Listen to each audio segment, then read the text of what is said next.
પાણીની બોટલ ખરીદતી વખતે પણ લોકો તેના પર લખાયેલી એક્સપાયરી ડેટ જોતા હોય છે, પણ લોકોને લાગે છે કે આ ડેટ પાણી માટે હોય છે, પરંતુ હકીકતમાં આ ડેટ પાણી માટે નહીં પરંતુ પ્લાસ્ટિકની બોટલ માટે હોય છે.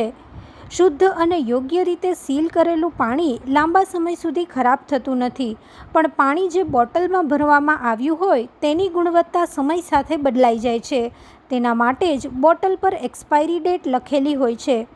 પાણીની બોટલો લાંબા સમય સુધી સૂર્યપ્રકાશમાં રહે અથવા તો ખરાબ રીતે સ્ટોર કરેલી હોય તો પાણીમાં પ્લાસ્ટિકના તત્વો ભળી જાય છે, જેના કારણે અમુક વખત બોટલમાંથી પીધેલા પાણીમાંથી ગંધ આવતી હોય છે. એટલા માટે જ કંપનીઓ ગ્રાહકની સલામતીને ધ્યાનમાં રાખીને બોટલ પર એક્સપાયરી ડેટ લખે છે.